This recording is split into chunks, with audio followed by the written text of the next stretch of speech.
Muslims have said that the Quran is perfectly preserved right down to the letter. But I want to discuss how exactly that's not the case.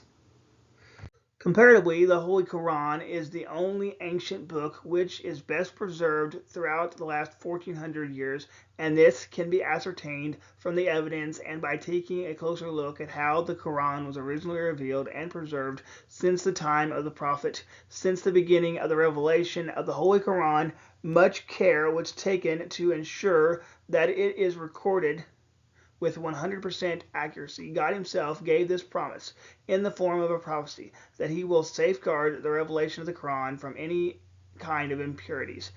He says in Surah 15:10, "Verily, we ourselves have sent down this exhortation, and most assuredly, we will be its guardian." So the article is saying that the Quran has been perfectly preserved down to the letters for the last 1400 years. But is that actually the case? We will see. We can see it in Sahih Bukhari 49:87. It says, narrated Anas bin Malik, Abusa bin al-Yaman came to Uthman, that's the third caliph, at the time when the people of Sham and the people of Iraq were waging war to conquer Amira, and Abu Jan Hafizaf was afraid of the people of Sham and Iraq's differences in the recitation of the Quran, so that he said to Uthman, O chief of the believers, save this nation before they differ about the book, the Quran, as Jews and Christians did before. So Uthman sent a message to Hafsa, saying, and Hafsa is one of Muhammad's brides, saying, send us the manuscripts of the Quran so that we may compile the Quranic material in perfect copies and return the manuscripts to you. Hafsa said to Uthman. Uthman then ordered Zayd bin Thabit, Abu bin Zarira, Said bin Alzas, and Abu Ramin bin Hisham to rewrite the manuscripts in perfect copies.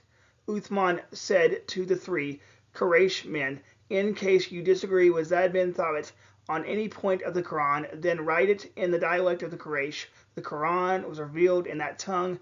They did so, and when they had written many copies, Uthman returned the original manuscripts to Hafsa. Uthman sent to every Muslim province one copy of what they had copied and ordered that all other Quranic materials, were, whether written in fragmentary manuscripts or whole copies, be burnt.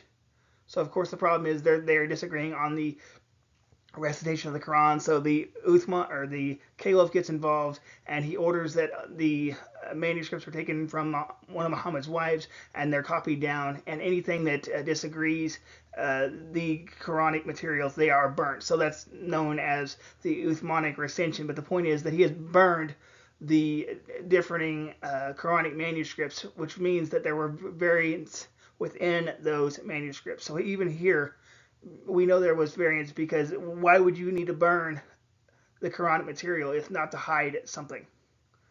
But we have hope today that people have actually cataloged these variants. The Corpus Compendium Project opens up the history of the Quran on various levels. The Manuscripta Capitana database represents the only online catalog of early Quran manuscripts. More than 30,000 images and catalogs text from more than 95 collections provide a preliminary overview of important textual witnesses to the Quran. The database of readings, Veritas Carnota, lists text variants in transcription and as they are known from selected early works of the Islamic scholarly tradition. So, did you notice what it said there in number 2? That they list the textual variants within the transcription of the Quran. So that means that there are indeed textual variants, which means that the perfect preservation of the Quran is a myth.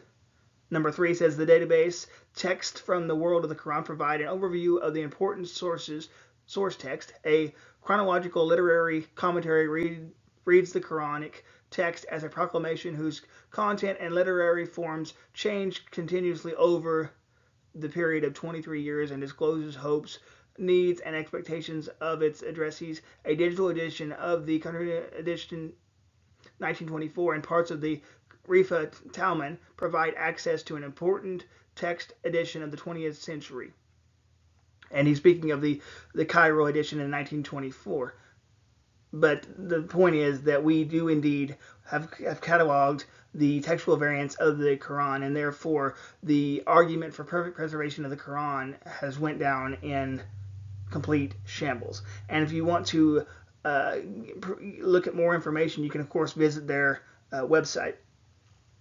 Now, if anybody else is interested in digging into a scholarly treatment of the Quran, I would recommend this book by Dr. Stephen Shoemaker, The Creating of the Quran, a Historical Critical Study, and you will find its contents to be very enlightening. Thank you for joining me, and I will see you next time.